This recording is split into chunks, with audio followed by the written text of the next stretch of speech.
Yeah, good afternoon, Roots, everyone. roots. Binale Jogja 16, 2021. Indonesia with Oceania.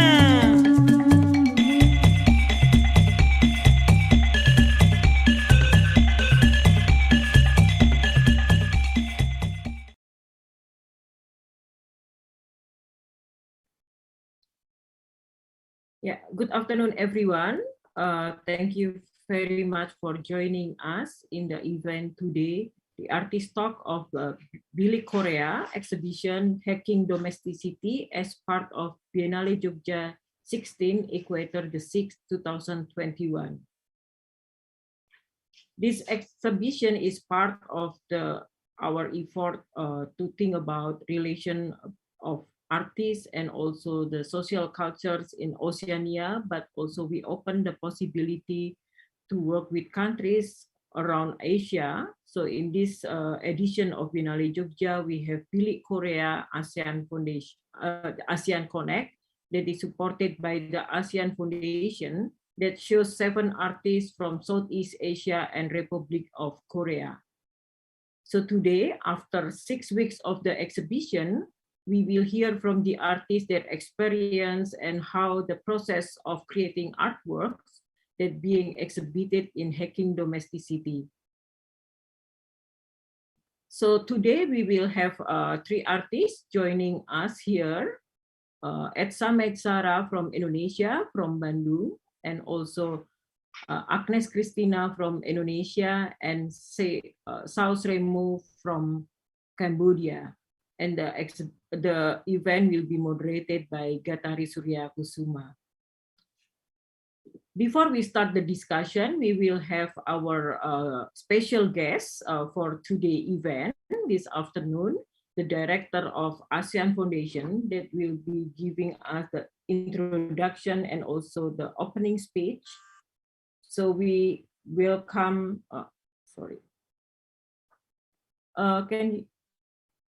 okay, sorry, my internet not stable.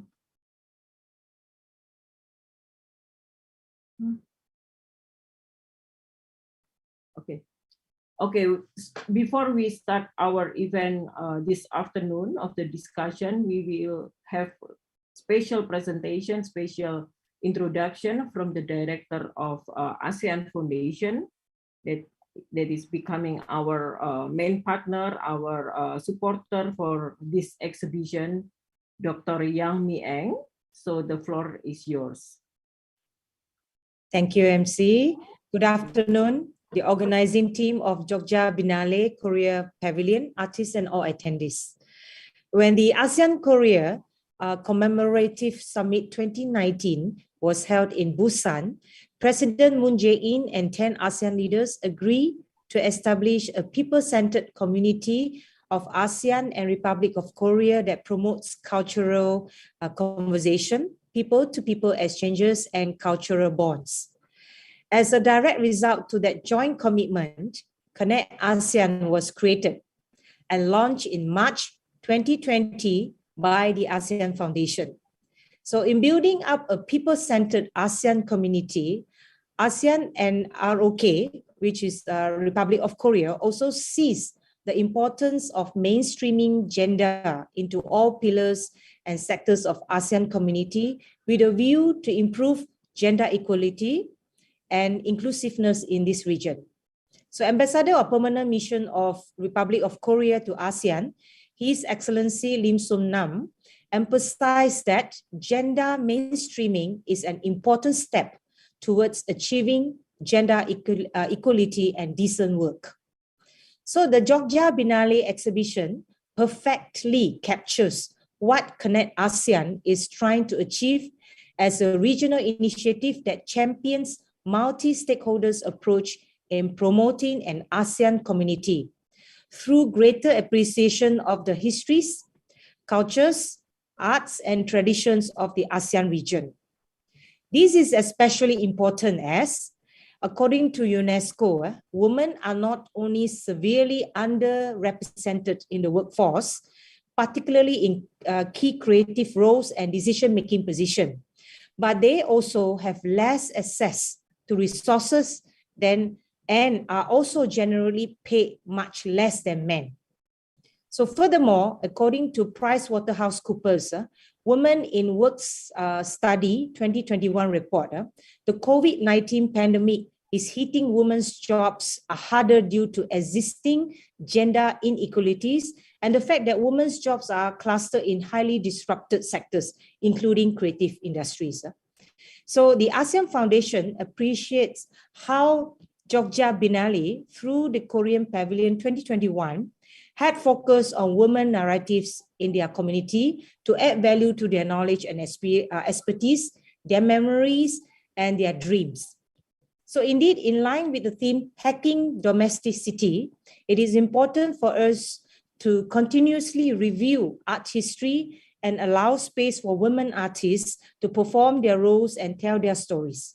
So we are optimistic that the success of the Jogja Binale exhibition will act as a catalyst that shows how on-tech collaboration can be leveraged not only to help societies cope with the pandemic, but also to develop greater appreciation for the arts and cultural diversity. ASEAN is actually built by multicultural and diversified cultural values. So this program hopefully will bring value and showcase all this diversity. So as we also believe that Jogja Binale will promote understanding among people in ASEAN and Republic of Korea. So the expertise brought by Jogja Binale as the lead partner and organizer has been critical in ensuring an impactful implementation of this activity. So in the second episode of the Connect ASEAN Creative Future Dialogues, the ambassador of Republic of Korea to ASEAN, His Excellency Lim Sum Nam, again aptly stated that we have to think outside the box to create positive social impact in the post-pandemic world. So it is very important for us to stay innovative and united in order to overcome challenges and uncertainty in this pandemic era. So we look forward to having more collaborations that can help Connect ASEAN, bring greater impact to the people of ASEAN and Republic of Korea.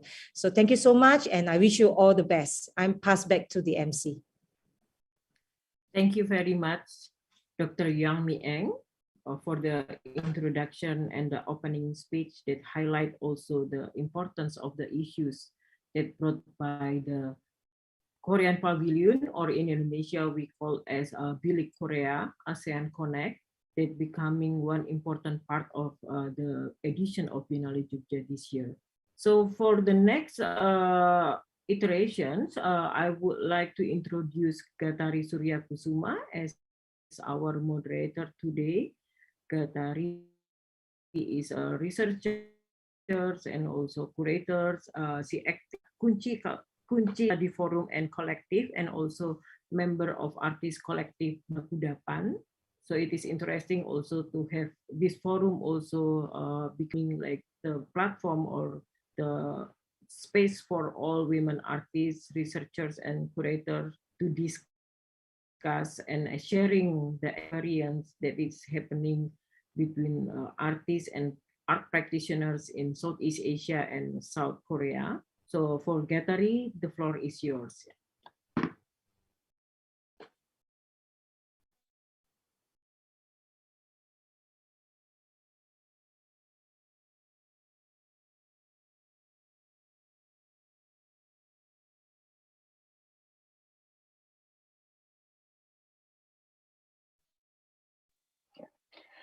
Thank you, Alia, for introduction, and also thank you for Dr. Yang to open this today's discussion.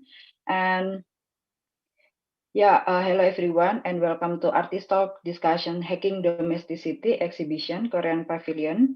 And this exhibition is part of Biennale Jogja 16. Hacking Domesticity exhibition is located in two places, are Museum dan Tanah Liat and in the Art House in Yogyakarta. And maybe before we are going to start, I would like to thank the Hacking the Domesticity exhibition team for making today's discussion happen, and also for all speakers, Edza, Agnes, and Sao, for coming and willing to present, share your thoughts, and also having our discussions. And maybe before we start, I would like to introduce myself. I'm Gatari, and I will take a role as moderator. And before we start, I would like to read some pieces biography or introductions about our speakers today. And first is we will have Edza May Sarah. She is a multimedia artist, a fine arts graduate at Bandung Institute of Technology, who is concerned with the issue of conversion, which is studied in the artistic dimension relating to science and technology. And her works are often sounds, installations, performance, and visual arts. And we also have Agnes Christina, a multidisciplinary artist who is interested in the struggle that people face in life, and most importantly, how they deal with the struggle, and focusing on the rhythm that is created by humans in everyday life. Agnes presents her findings mostly through performances that collaborate with other media such as film and painting. She works with various issues such as identity and home, history, body, and feminism, among others. And we also have Saus Remo, and she was born in 1986 in Saitu refugee camp, Thai border, and she graduated from Ponlo Selpak School of Visual and Applied Arts, Battambang Province in 2006, and was a participant of Sasa Art Project's contemporary art class in 2016. And her multidisciplinary practice includes painting, comic, photography, digital drawing, sculpture, and performance. And her works also explore personal expressions and memories, as well as the changing physical and psychological landscapes of Cambodian urban and rural communities. And she's also collaborated with various writers in visual storytelling and published a number of graphic novels. And today we will have discussions that related to the woman with the relations to the myth, history, and everyday politics with different location, context, and culture. And our three speakers are an artist who have a great capacity to lead the discussions with their sensitivity on making an artwork.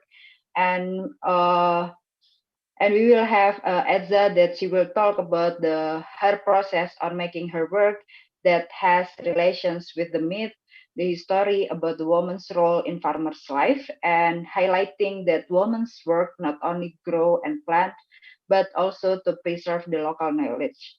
And Agnes will talk about her personal experience and perspective as being in minority group. And also she will talk about how her work could represent the narratives and the story. And we also have Saus Remo that she will talk to us about her reflections and her thought regarding the harassment and the difficulties that experienced by women around her everyday life. So for the time, and I will pass the talking stick to our speakers, Edza May Sarah. Yeah.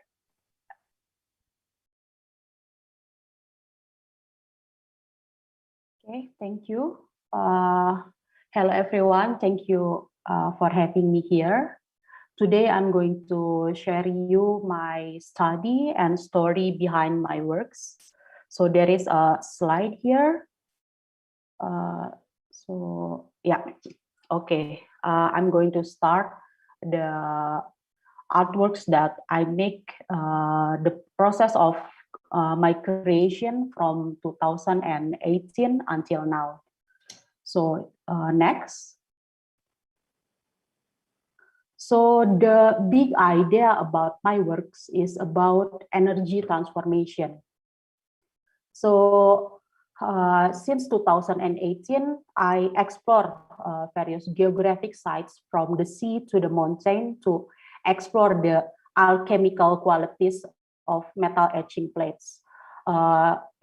Because I studied in printmaking and intermedia art, I really like the interconnection between art and science. So that's why from my works, I always try to find the material from nature, such as salt, sulfur, and from my works at Jogja Biennale, I found rice. So after that, from this material from nature, there is a process of dipping, burning, and pouring. So that's how to oxidizing the metals on my copper and brass plate. That's why I want to find the aesthetic values, to find the colors. So it's come the patina colors and the texture to find the visual effect from the chemical reaction. Next. So it starts from here, the works at 2018, the works called Homage for My Own Land. Next, please. So this one, it starts from this geographical site in La Rochelle, France in 2018.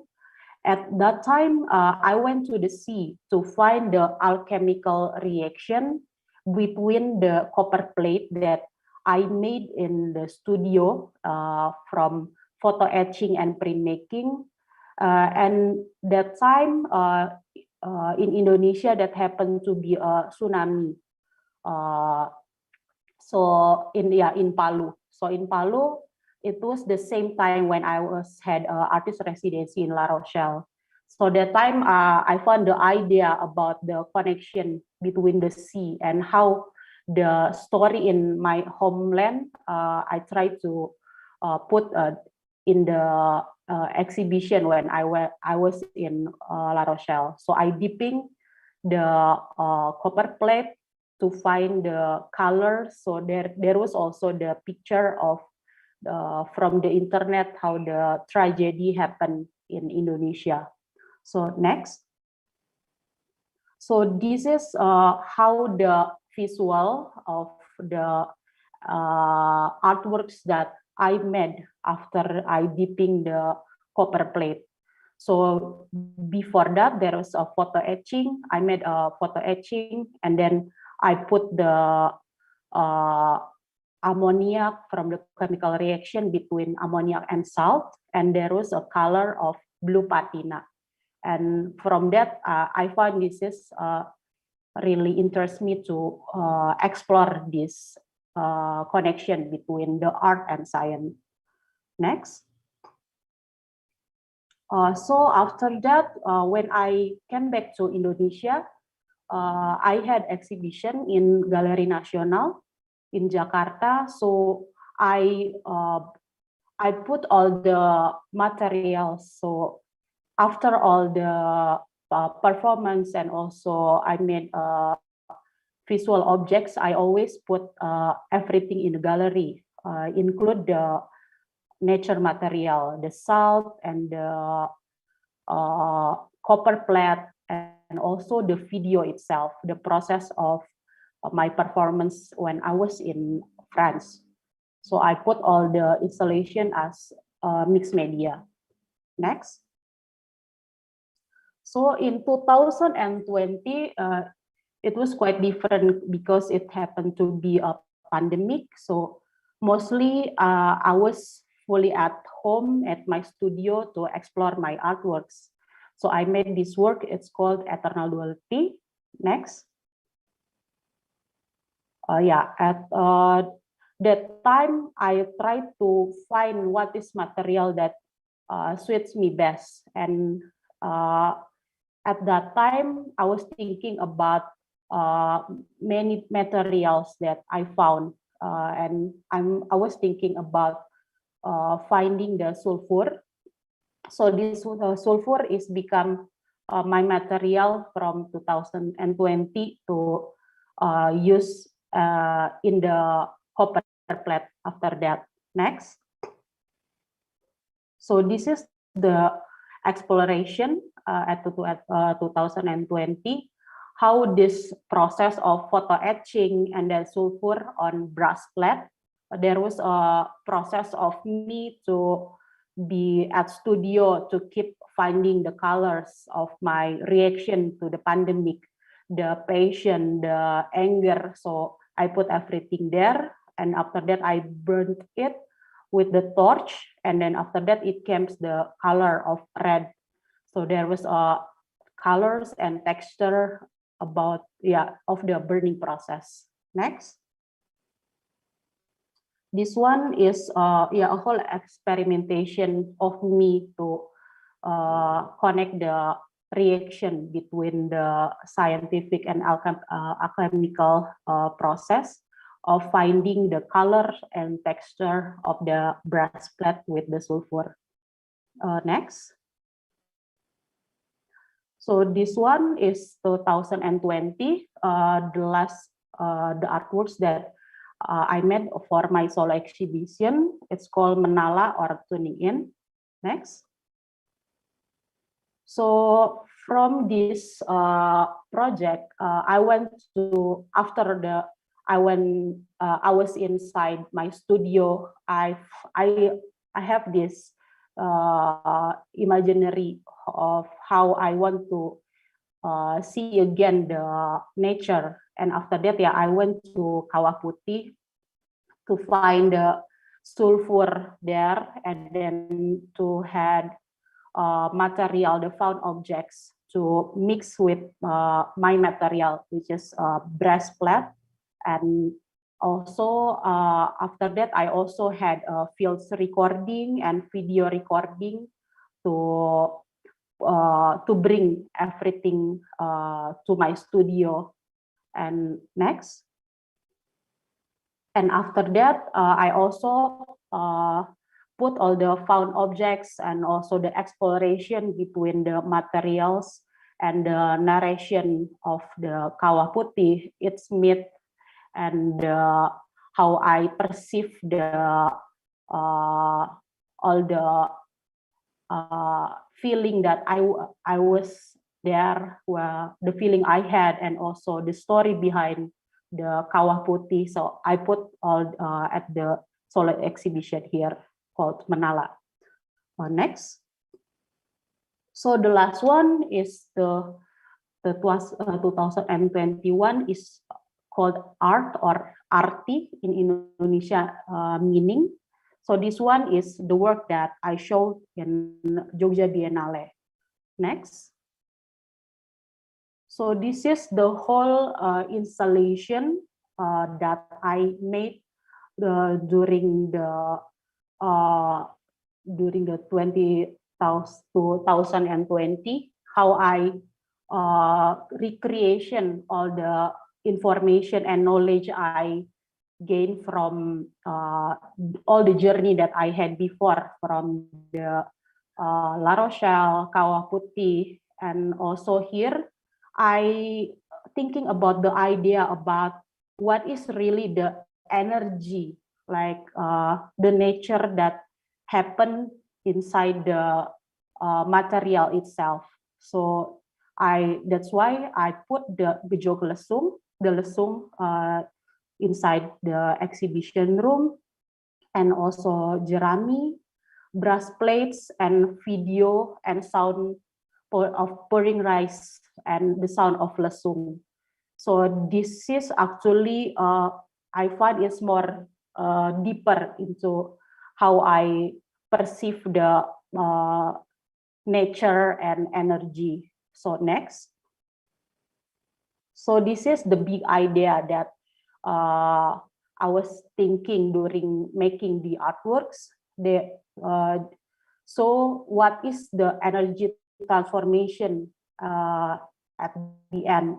So I found the energy transformation, it happened to be in lesung. How I found that lesung has really interesting quality on how its function has transformed me. The function of the technological development might be changed, but I feel that the energy and spirit are still alive. Why? Because I found there is a traditional value and modern function in one form. I found that in traditional value, the lesung is used as a rice grinder in the history. And it's also had a value about how the rice and the tradition talk about the birth and fertility. And it's really a represent of the feminine energy. And also in the modern function, it's changed to be a musical instrument, and there is social activities to ceremony Thanksgiving to Dewi Sri. But what is the point beside or inside the traditional value and the modern function is actually the social and cultural activities by women farmer itself. So I find this is the energy that for me represent how the feminine energy is alive in the art form. So next. So there is ideas about the sound installation. For me, Bijok Lesung by the history is a part of traditional ceremony as a Thanksgiving to Dewi Sri when the night is full moon or lunar eclipse. So what is interesting for me is also how the sound, Lesung has a repetitive sound while being played. In the musical meditative music, the constant beat is a sound that can bring ourselves a pathway to deeper awareness. So the constant beat is also, there is a psychological reaction scientifically to find us to the deeper awareness. So next. And for my next study, I found I made a video projection with Origin Research. So I had also collaboration to make a video projection.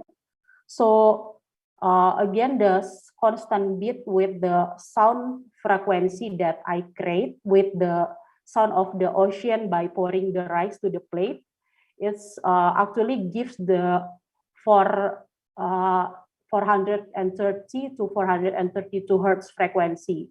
So scientifically, it's the sound is have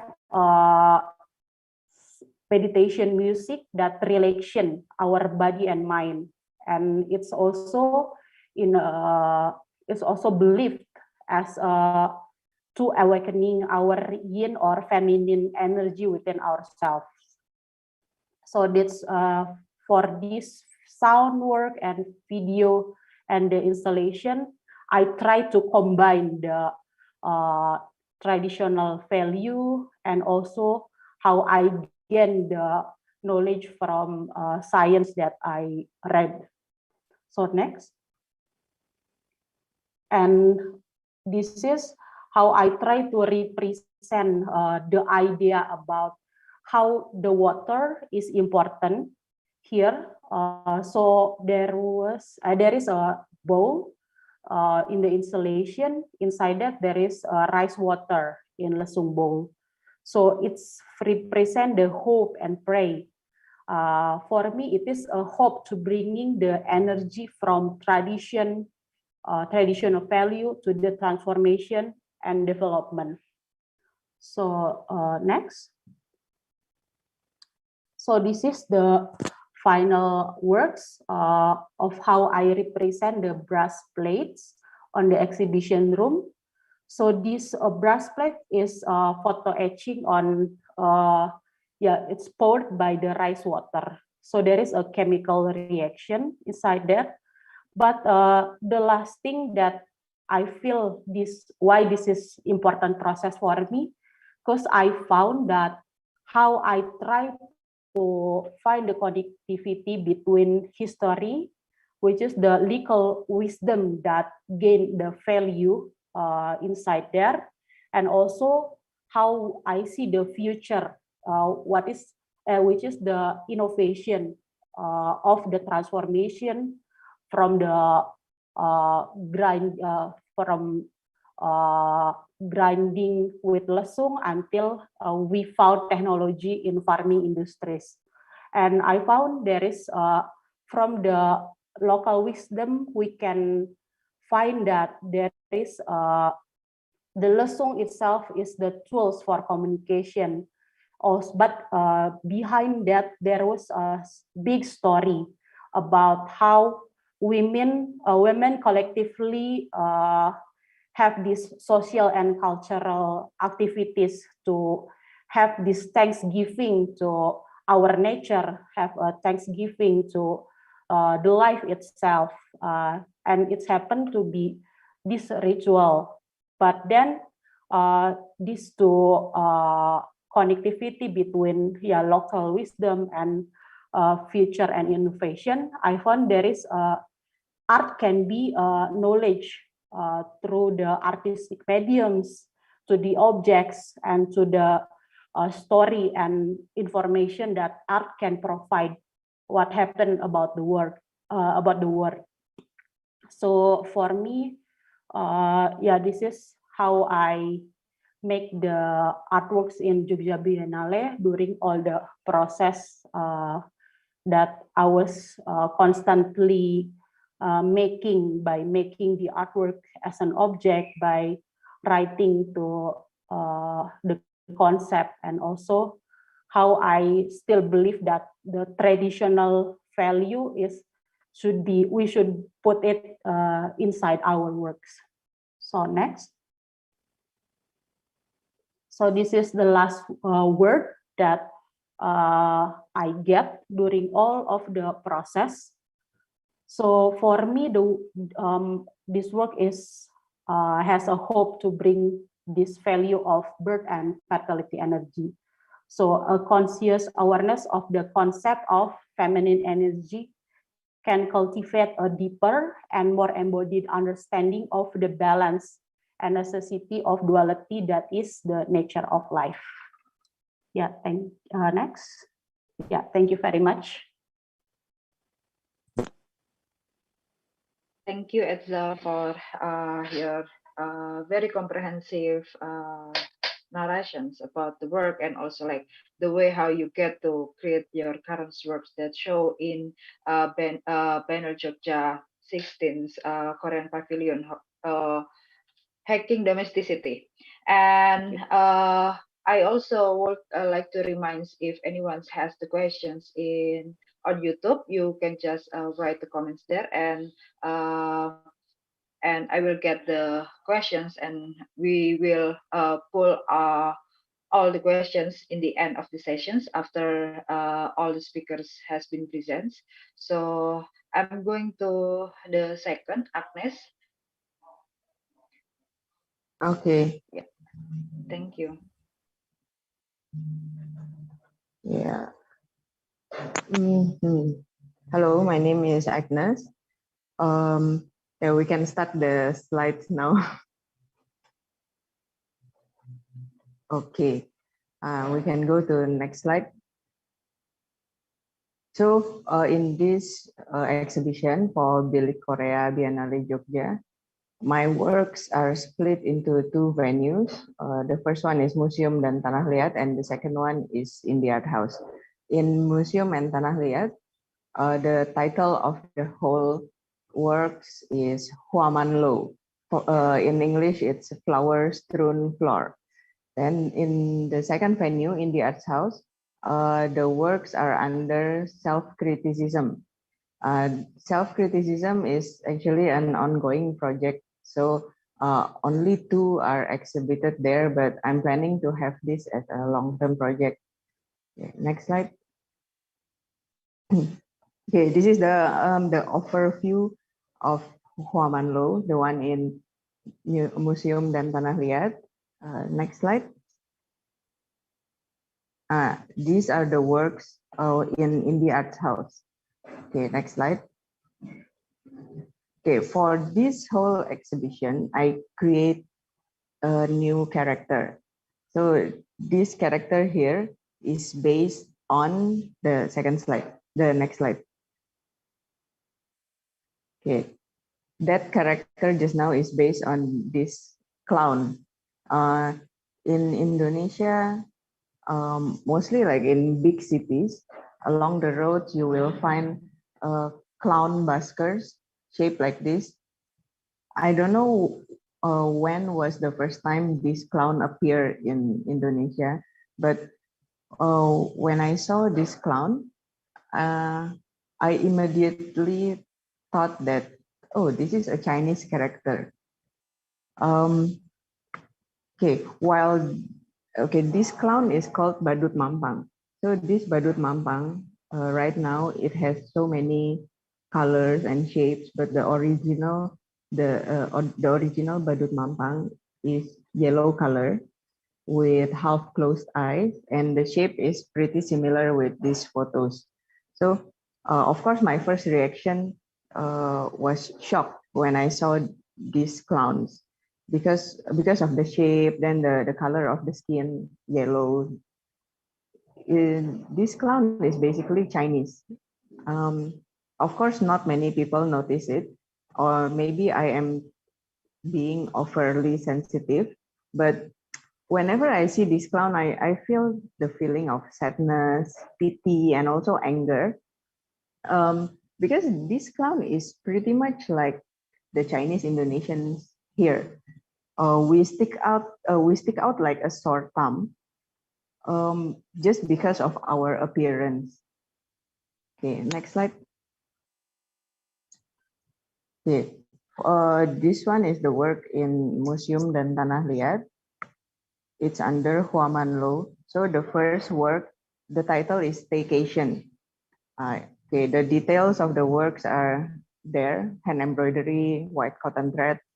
Okay, this work is about the various survival methods of the Chinese Indonesians during the May 98 riot. So this work is purposely done using white thread on white fabric to make it hard to photograph, because this issue is still spoken in Indonesia in a very hush-hush tone. Nobody really wants to talk about it. Okay, wait.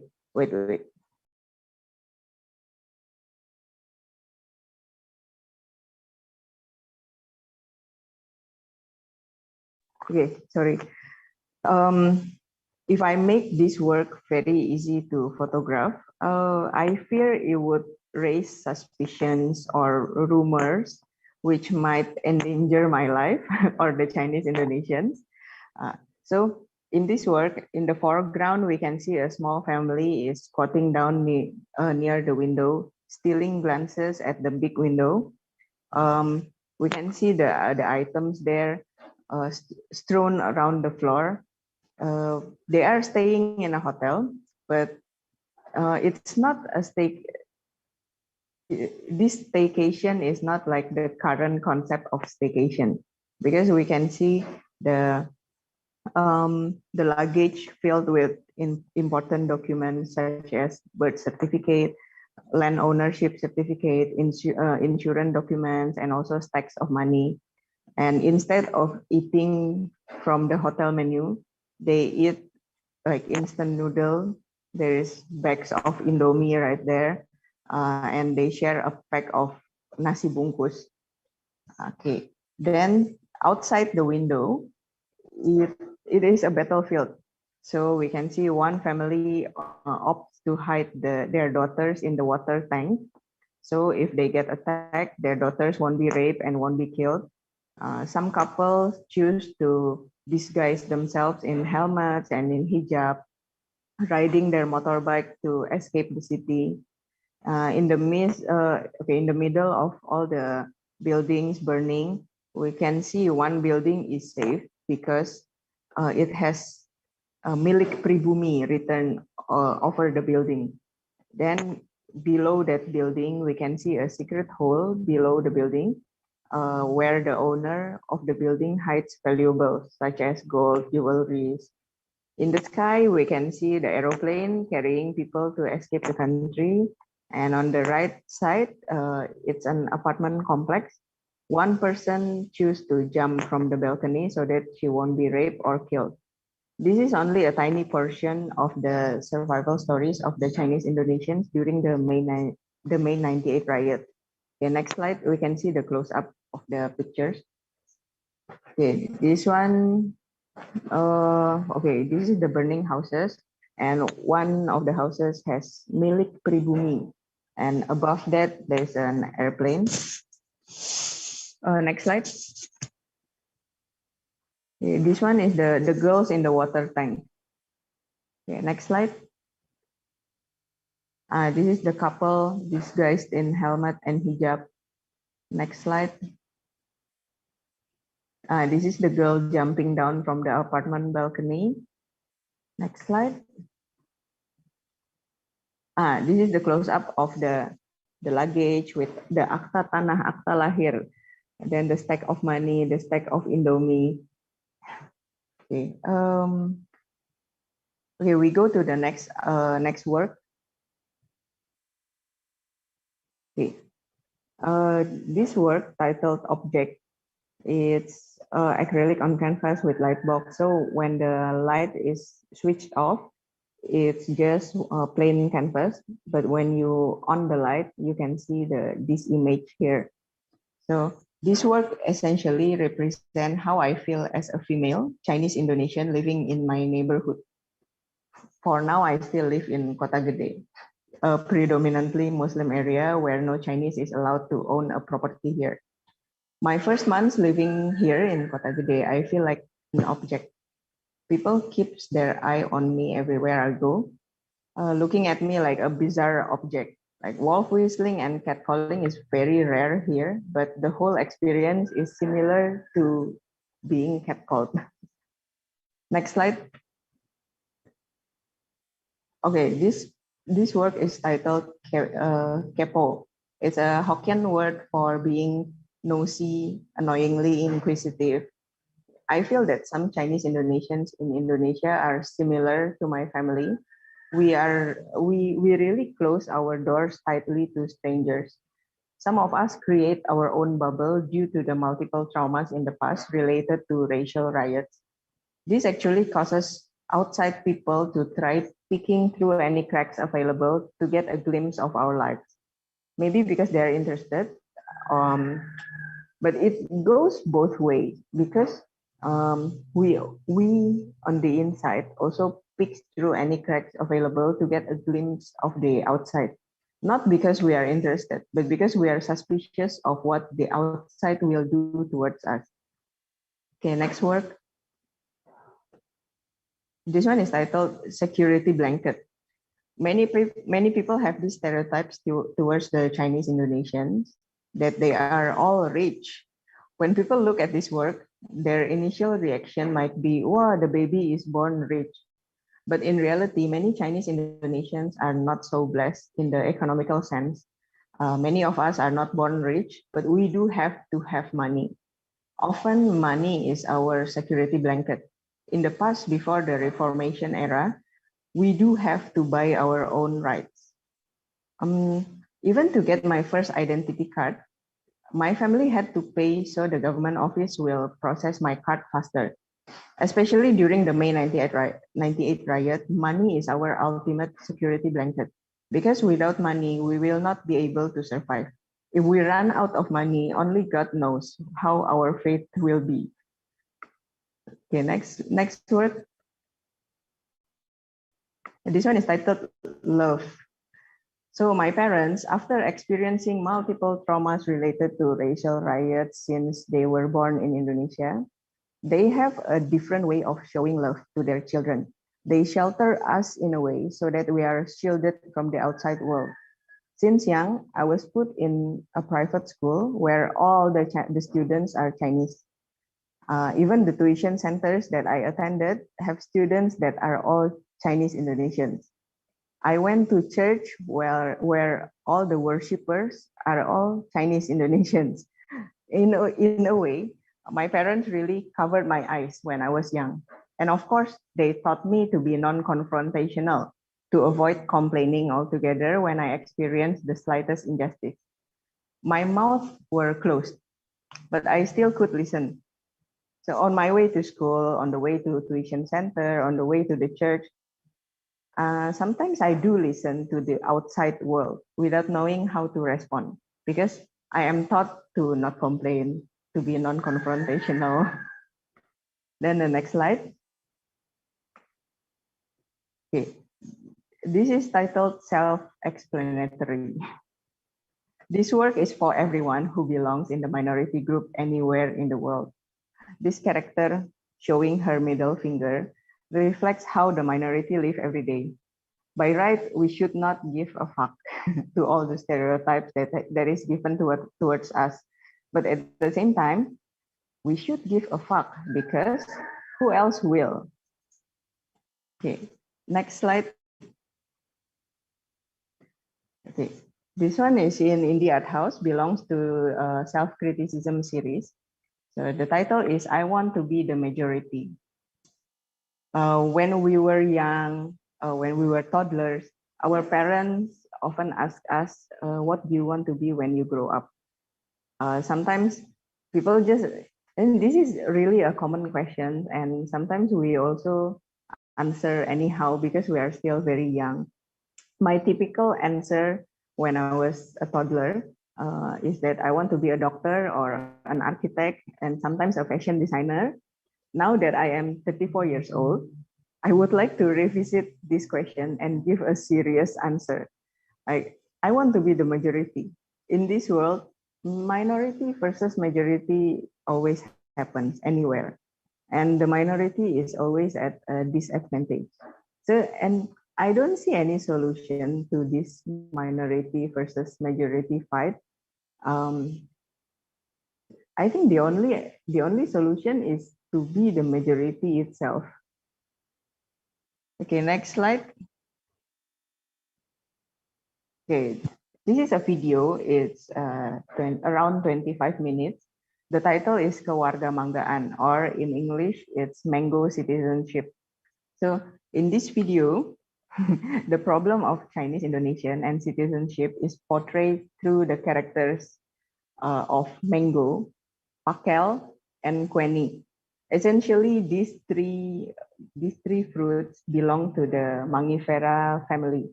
So essentially, they are all mango. But then people call mango as mango. They never call Pakel as mango. Pakel is Pakel, even though the family is the same, Mangifera. But Queni is a different story because Queni sometimes people still say mango. So in Indonesia, even though the Chinese Indonesians have Indonesian citizenship, we are still called Cina. I don't know why. We are still called Chinese. So it is very weird, but it is a normal thing for us. So this video is reviewing and maybe mocking that condition for Chinese Indonesians in Indonesia. And in a way, okay, this video is very blunt, but it is safe for me to say all those things in the video because I am the minority and I am making fun of my minorityness. But this video is exclusively in Indonesian because I tried translating it to English, but all the meanings are gone. So yeah, I think this work only applies for Indonesians. Okay, that's the. I think that is the last slide. Next, is it over? Oh yeah. Okay, thank you. Yeah, thank you, Agnes, for your presentations. That what tells by Agnes on her work is becomes necessary while in this contemporary era we are also like seeking for the better life, and while the artwork itself is one of the tools for discussing about criticizing the hierarchy and also the highlighting about the how what happened in the past are bringing and extending the trauma for nowadays. And uh, I would like to passing the talking mic to Sao. Are you ready to present your story? Okay. Yeah, great. Yeah, okay. for the time, and floor is yours. Good afternoon, everyone. I am Sremal, Sari Sremal. So now I'm starting showing the sales screen.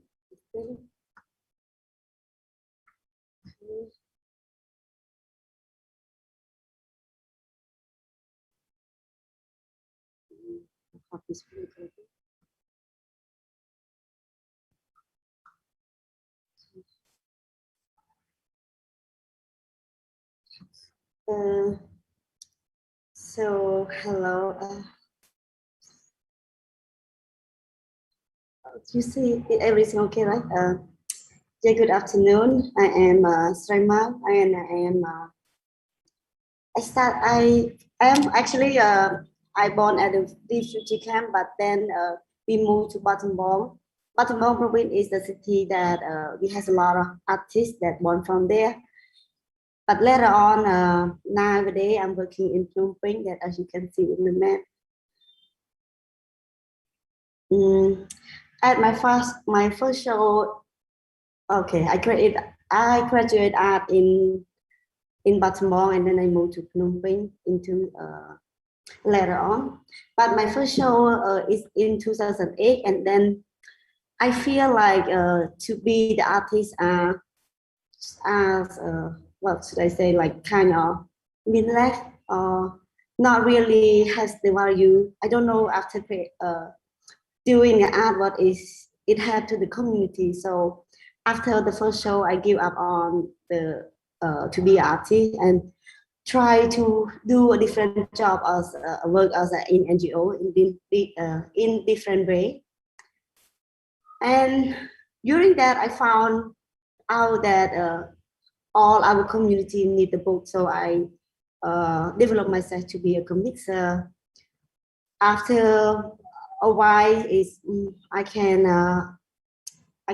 develop myself to be a comicer, and then in 2011, I got a show in Angoulême as in a comic festival. The first show, the artwork is about her beauty. They're talking about my society, that women the same age as me in that time, they are really want to be white and they bleaching their skin. I think in Asia, we heard about that everywhere.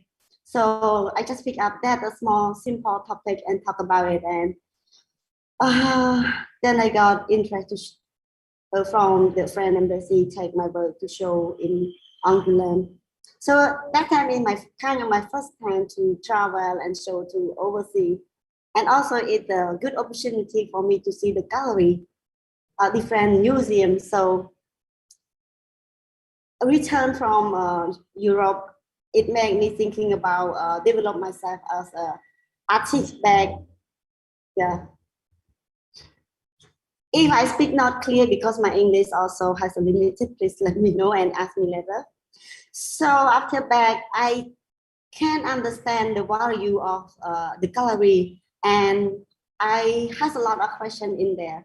So I put myself as a work as assistant. Like I stopped working as in a community and go deeply into the gallery and studying about another artist, how they grow themselves. Until 2017, I start to use the way I draw comic and combine with the photo that I collect during I work in the community. So it really interesting after I show the work, like a lot of people has a lot of questions and make me realize that if you are create the right topic, you speak louder. So it pushed me to another step. So from time to time, I keep talking about all the problem, what I feel. Like this daydream, I talking about the city that I live in, the feeling of the building, the pollution. The next, you can see one is it's a part of the daydream project. So until 2018, I'm really curious about the place I used to work from the past 10 years ago, and I visit there and I do a big research for my own. The process of the work called Under the Water. It's talking about the people live under the flow of the water, and also another meaning is mean that's what I said. That means the people live under the water after they close the dam. So I collect all the photo along the Mekong, and then the whole process of the work is make me like around 1 year plus research back and off, talking with the people, and a lot of strict area that you can go in. So a lot of interesting about this process, but it's not just about drawing, taking photo, talk to the people. I feel like this process has a lot of things to do. Then I go another deeper to create another that I have the question, because in the process of the building the dam, everyone talking about they want the electric, and the same time the electric is in Cambodia we call plug. It's like the same meaning of fire. So I create the fire from the village and I burn it down in the show. The interesting in those during I should be talking about every time that the women always inside the protest when they are go to meet the government to talking about the dam. So this really made me interesting about the flow of the dam along the Mekong. And yeah, and this another show that's called Golden Peak Year. It's another year, I think, when in 2019, it's really interesting in Cambodia. It's like a lot of Chinese are moving to Cambodia, and at the same time, a lot of new buildings are showing up in the city, and the land grab also grabber it's happening a lot too, and a lot of old buildings are destroyed too, and in the same time. What should I say? In the same time, because a lot of Chinese live in Cambodia, that I think we in the same Asia, like we use the zodiac, like what is it called zodiac? It's like from 12 months, from 12 years that you born, and that year is about the golden peak year, and the family they really want the new member, like the newborn are born in the golden peak year. Oh yes, that. And in the same time, I also asking about my own identify, because in the same time we are not just Cambodia. Like my parents always had the question, give us the question that we are Chinese, we are Vietnamese mix between Thai. And all this happening in that year, I had a lot of questioning about this, because when the Chinese in, they call Chinese, and we are living there, we are like Vietnam Chinese. So yeah, this area of work is talking about those questions that I have. So it's like another step. This one, United, another new series that I on show here now. In Cambodia, we have the old story about handicrafts, about craftsmanship, something like that. So this project, I see in that these are going to be existing, be lost, like not anymore. And what happened now is only the old women who are responsible to continue. So in the future, it's gonna be exist. That's why it's really important in this project that I pick up to show you. Another project. Besides doing drawing, I also do a performance. And actually, I have another different performance, but I only choosing pressure, because I think it's more concerned about the women feeling. in 2017, I started to have the idea go into the plastic and live performance.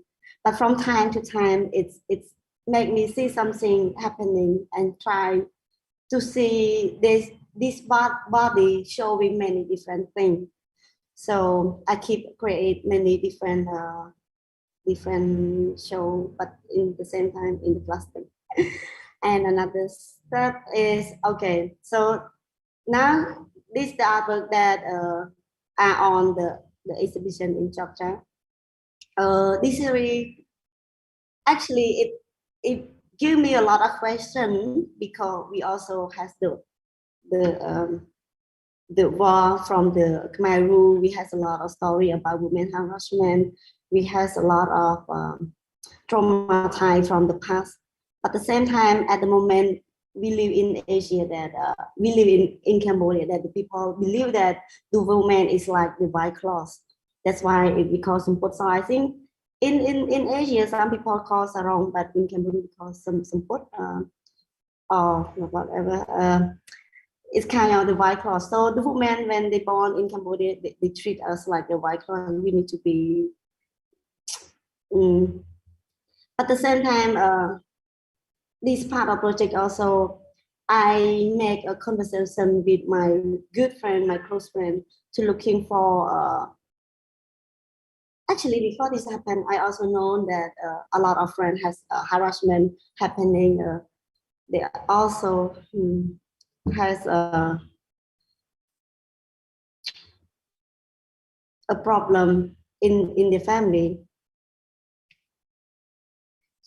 As you see in each photo. So when the woman born in the family, they are taught the daughter to live as a study, be themselves, be pretty, and married to the rich one, to the better one, and be careful with the people who live around. So this also the part of the work. And some of my friends, they complaining, they feel bad about this a lot in the society.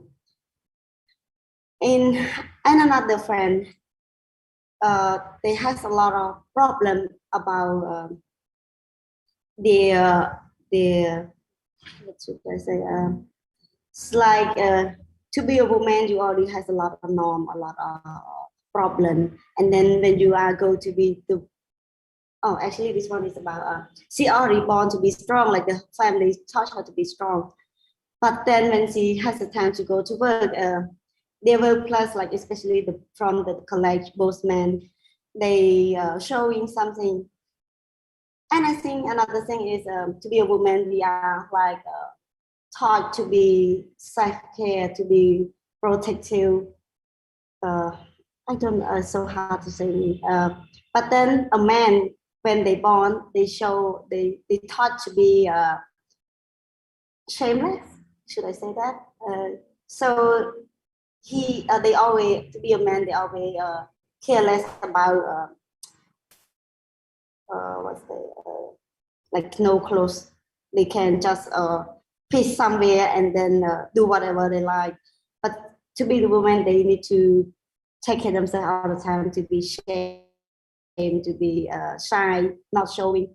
But at the same time, even if she has a problem at the workplace, if she told to the family, the only thing the family tell him back is to keep quiet, to be continue at the workplace. If happen like harassment at the work like that happening. So it seems like no one listen. The only thing she can do is build herself to be strong and keep everything quiet. That how this work. When I talk to my friend, how they describe to me their feeling, their personal feeling.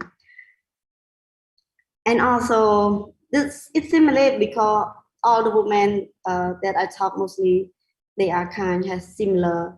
Like in this image, her in her way, it's like when she born, the pressure between family put her in it. It's like a lot. So also the same thing. Like when we born here, we already have pressure since we are a kid, a toddler. And to I think I will just go because all the meaning are the artwork are similar ways, like the people around talking, and to be herself, you need to be fighting a lot. After this, I talk about my close friend, but this is kind of to be myself. Like it's not just happen to my friend, also a part of my family, because we live in the country that has a lot, what should I say, like not supporting from the family. It's not like that.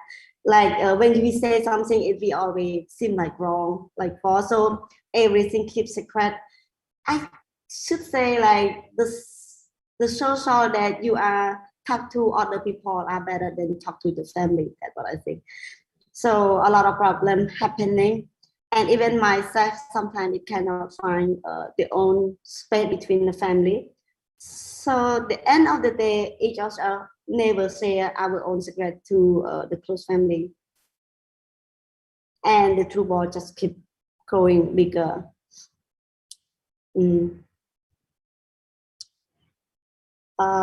So this all the story about the book that I create for the show. And beside all this work processing, to be a woman, to be a girl, here me and I also create a group of friends that we are believe that we can create a better space for another woman if they are want to the city. So we will share them. Not mean we are not welcome a man. We will welcome a man who are we are know that they are come as a sex, give us a sex, let's say, like sex and confidence. So if you are come to Phnom Penh and you cannot find the place, you can contact us. So we have the space for you to stay. And I think that's it. Thank you. And that is my Cambodia word say thank you. And thank you so much for listening all the story.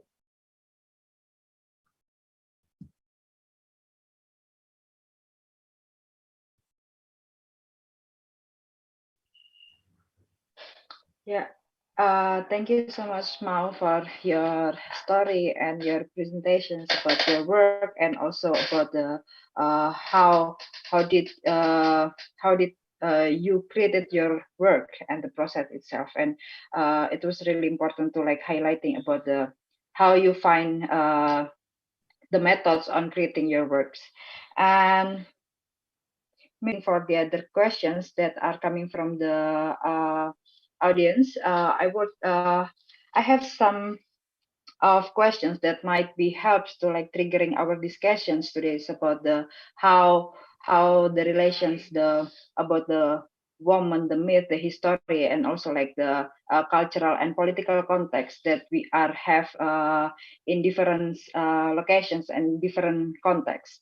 And the first I would like to ask to Edza that because in your presentation that you mentioned about the lesung, about the lesungs, the tools that people are for rice grindings, and I'm interested to discuss more about the how you could explain more to us about the context of the lesung itself, because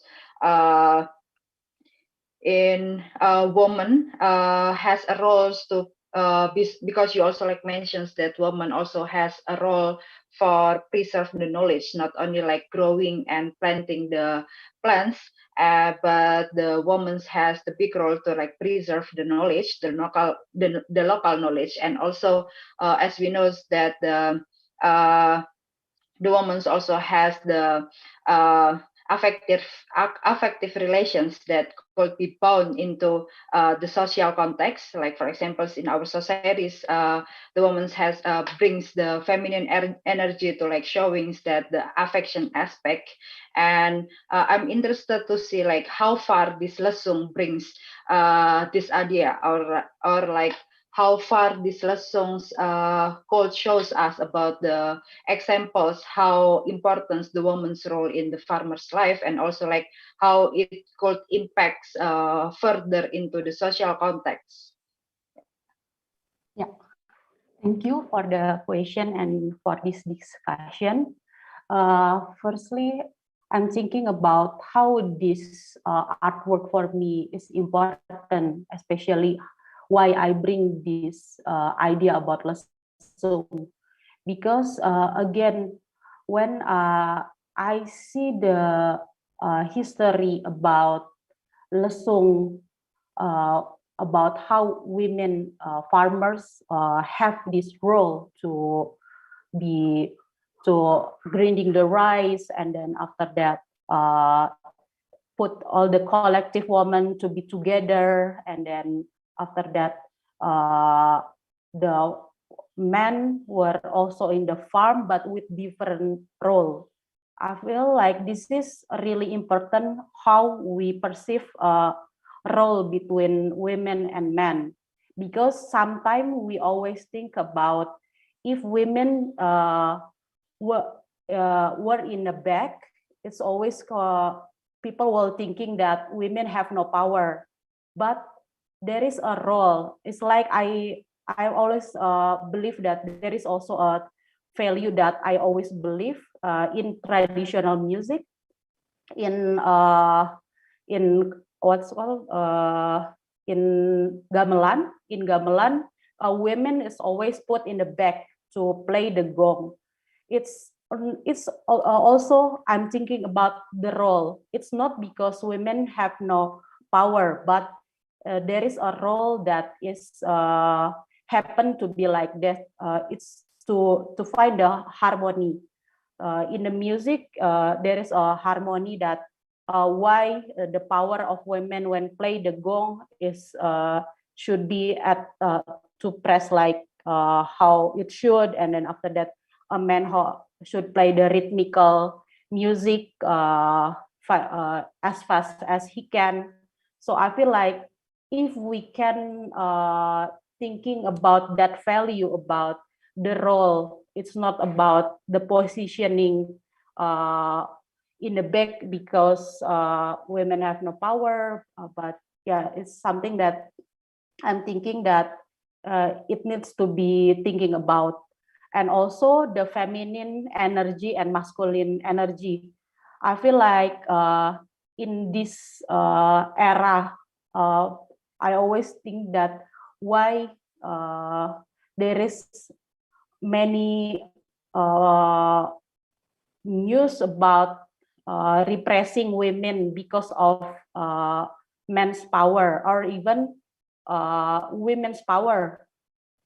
I feel it's not about gender itself, but feminine and masculine energy or characteristic. Because why I put all the symbolic in the artwork, because how important that the feminine energy should be belief in ourselves. Because when someone to put much masculine energy, it can be they can show the power, can show many things that should be balanced by the feminine energy itself, and it's represent in the nature, like how I represent all the process, how this lesung and also the local wisdom about birth and fertility.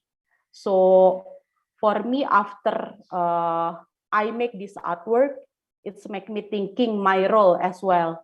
Might be maybe I'm not going to have the same job as a man, but I feel like I can do something that with my role and then with my energy as a woman. Yeah, something like that. Yeah, thank you, Elsa, for your answer. Yeah, it's really nice quotes, and Elsa was reminding us about the rhythm is not only about the positionings, but also about the shifting the role in a harmonic way. And there is one question from Nomi Srikandi. I could read the questions.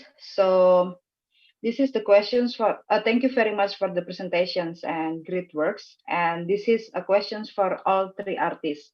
How do you think of other artists' work in the exhibitions, aside from the curatorial framework that connects your works together? How do you personally feel their works relate to yours? Yeah. Anyone wants to answer first?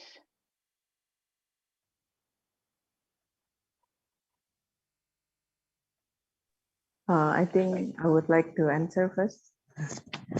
When I saw all the works by other artists, I feel like there is okay, how to say, it is hard being a woman. Even though actually if we see the number of women and men in this world, I think we are the majority actually, but then we are treated like the minority.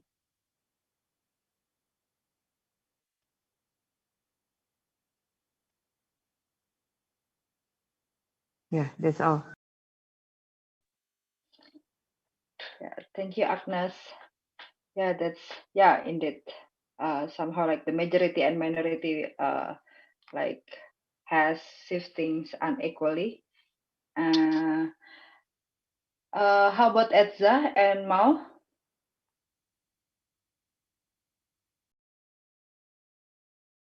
Okay, I answer.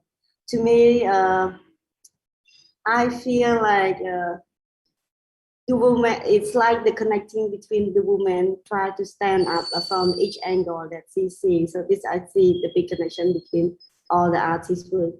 Even we are from different places, but then we still have a connection. And yes, to me, that's how I see the processing.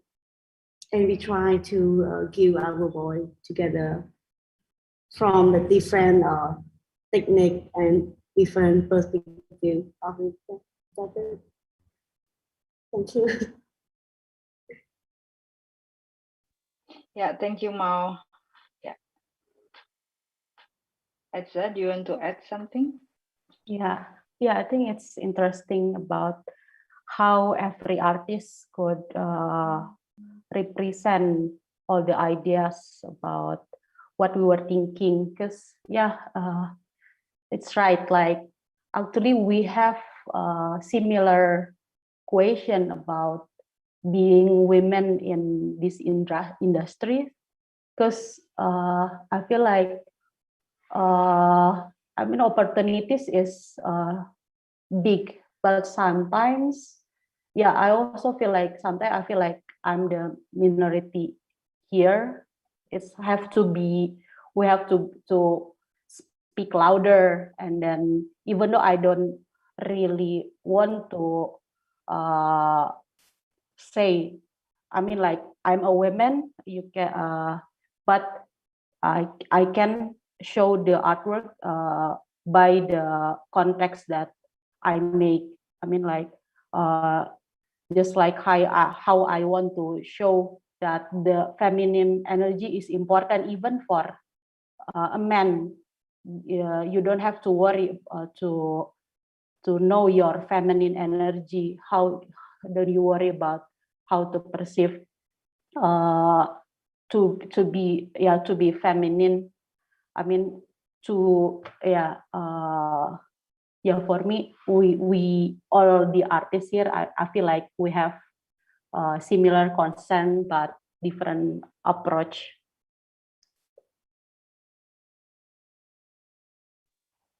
Yeah, thank you, Edza. I also open for any questions for those who are in the Zoom. So if anyone wants to ask, just raise your hands and you can ask the questions directly or just write the questions on the column chat, and I would like to help you to read the questions. And while waiting for the other questions, yeah, basically we don't have much time left, that we still have around 10 minutes more. Yeah, I have one question.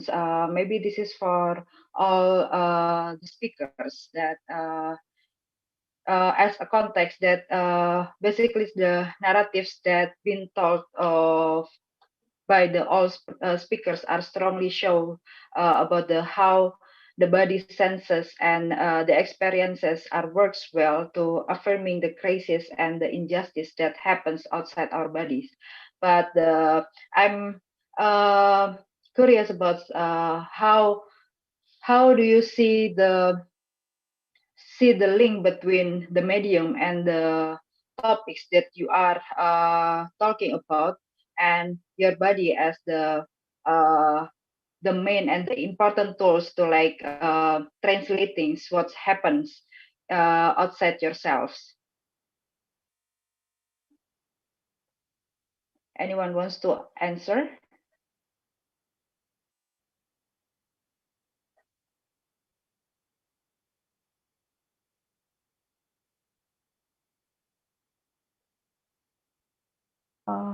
Sorry, can you repeat in the artistic approach or how we as an artist? Yeah, in your artistic practice, so like how do you see the link between the medium that you created and as your with the relations with your persons and your body as a woman, or like as a persons who has the sensitivities to your everyday's life? Okay.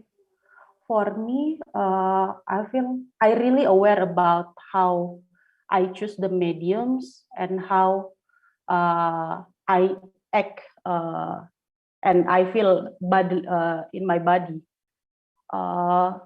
It's funny thing sometimes when people asking why do you use material that mostly used by a man, because you in the copper and the brass, I have to use all the tools that mostly used by a man, like the torch and also chemical. Sometimes there was a time that my skin was burning and then I had allergies. And I had a time when I don't really confident because yeah, there is a problem of my skin after if I didn't really aware about the effect after I make the artwork.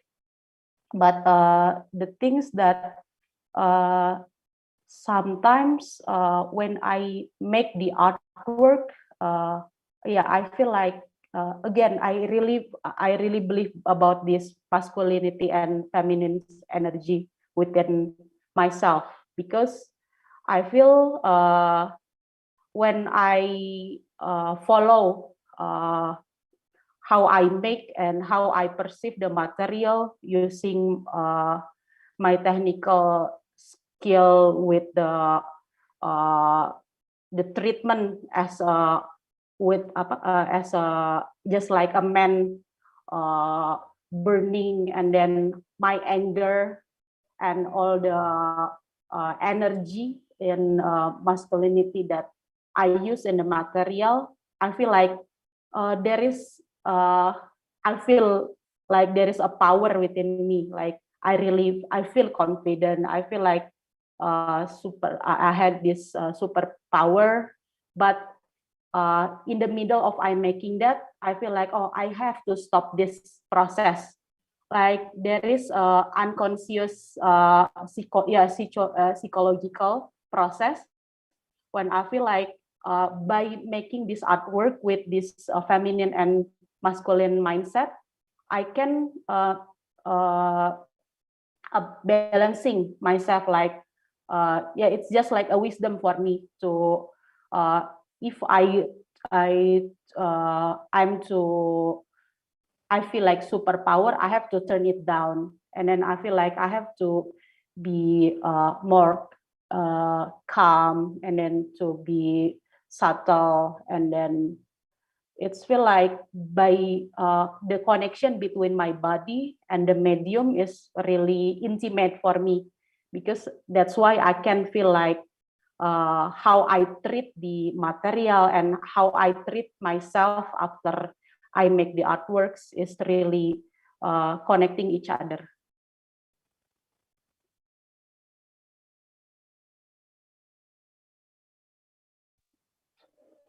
Thank you, Edza. Is there anyone who wants to add the answer or to respond? Okay, for me, medium comes second actually. So whenever I work, story comes first, then second is choosing the medium, then third is storage space. So in my works, I think the medium can vary from one format to another. Like sometimes I use theater, sometimes I use video, sometimes I use painting, sometimes embroidery, but it all depends on the story, what story I want to tell. So for me, medium is number 2 because the first one is always the story, what you want to tell. Yeah. Thank you. Yeah, so do you want to add more? I don't know that I get the question right or not, but to me, it always depends on a situation, because I like to create the work depend on situation, and I always like to connect it, is it on my skin or not. If it's like the work that I always found I create and power when it happened to the people I love, or people or myself. So if I create works to something that I has no connect, I kind of found not feeling from me, or even those artwork are more interesting, but I still look feel like it's not make me arrive to the point. This is how I create work. So that's why my work, it has different medium and technique. It's like sometimes I just feel, oh, this work I need to do performance better than I just create a photo or sketch, and a lot of work also I create without for show. I just create for myself to exporting the feeling. So it's so hard to say about what medium. Sometimes I also confuse how I pick up the medium and the body or the topic. Yes, but I know that I always talking about memory, beauty, memory, and what happening to the people I love. That's how I pick up the word.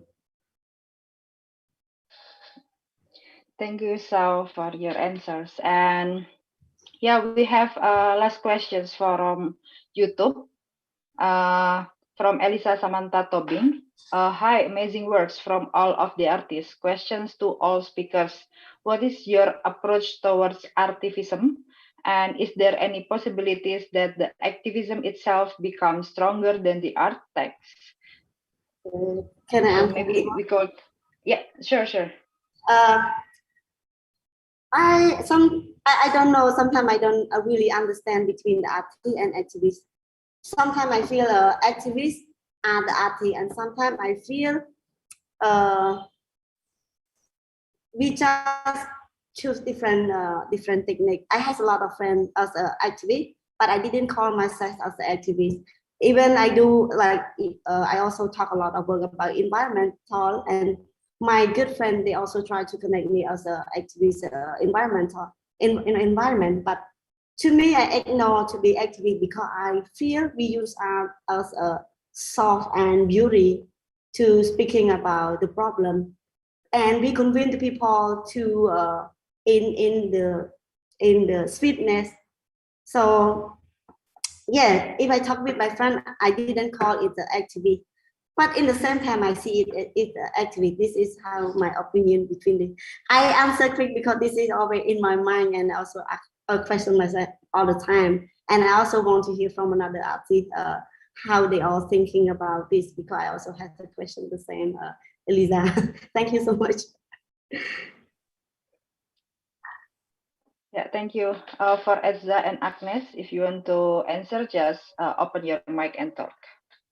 Yeah, Agnes first. Okay. In my opinion, okay, activism, like activism and art, yeah, they can go hand in hand together. Whether the activism will be stronger than the art, I think it depends on the artist and what the artist is saying through the artwork. If the artist is saying something based on real life experience or gathering life stories from others, then I think the art and the activism will be similar in strength. That's why like in my approach to creating art, yeah, research is important for me, but also life experience is actually more important than research. It is best to have research and also life experience, because if you only do research and present it as an artwork, I don't think it will say much. But if you combine your research with life experience, then it will be very loud and it will be very strong.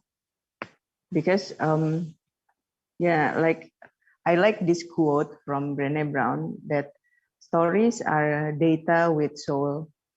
So if you only have data, you don't have the soul. But if you have story, then you have both the data and the soul.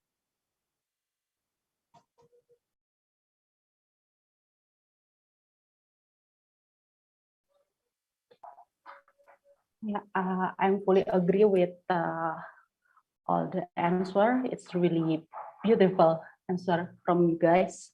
I feel like, yeah, it's what make different between artists and activists. I mean, like I also agree that artists and activists can work hand in hand. It's just for me why we have this art as our form is because we have different ways and different language, right? Like we have this language to show our anger. We have different language how to show our sadness. We can just like being angry at the internet, or we can just throw everything that we don't agree about. But that's why I feel like being an artist sometimes is challenging, but it's also it's an extra for us. And also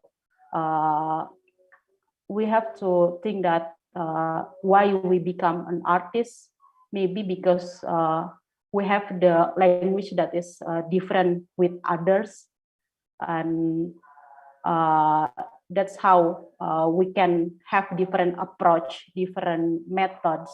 But I feel why we are here because we have problems in our different in your countries, in my countries. But when we talk in the table together, we can show it with the art.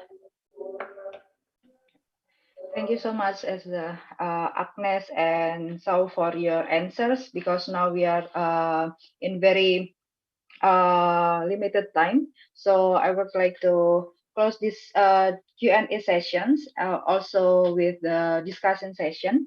And thank you for all the speakers, but for your important stories and the energies to share your thoughts and your stories. And I do not have any conclusions, but I would like to remind again what the speakers tells to us about the importance to be sensitive and activating our body senses, and all the senses that sense by our body is matters. So all the feelings, all the thoughts that comes from our experience becomes important and matters. So I'm passing to the Alia for closing this session. Yeah, thank you so much. Thank you, Gatari, and thank you, of course, all the artists participating in the discussion and in the exhibition, Etsa, Agnes, and Sremau. Yeah, like for us, it is, even though I've been talking and discussing with you, but it is always still very exciting to hear the stories and the narrative of the process that being told by the artists themselves. I think this artist talk will be the perfect closing for our exhibition. So yeah, I thank for your dedication and also the beautiful artworks and also connection, because I feel like this is the start of our further collaboration and conversation, so that in the future, the younger generation of artists or even artists across generations, we have more space to discuss and to create collaboration between female artists and to engage with different issues in Asia and also different part of the world. Yeah. Thank you, everyone who has been attending this discussion. We will have the second session. It will be a curatorial talk where I will be discussing with my co-curator, Jong-Un Lim, and also our colleagues, curator friends from Philippines, Tessa Maria Guazon. So I think we can have a break for 10-15 minutes, and then we will give you the new link for you for participating for the next one. Thank you very much. And also I thank the technical team, Mas Didin, Mas Omad, and everyone, and Mbak Ami as well, from the whole team of ASEAN Foundation. See you again in the next session. Mas Didin mau foto bersama. Okay. Binale Jogja 16 2021 Indonesia with Oceania.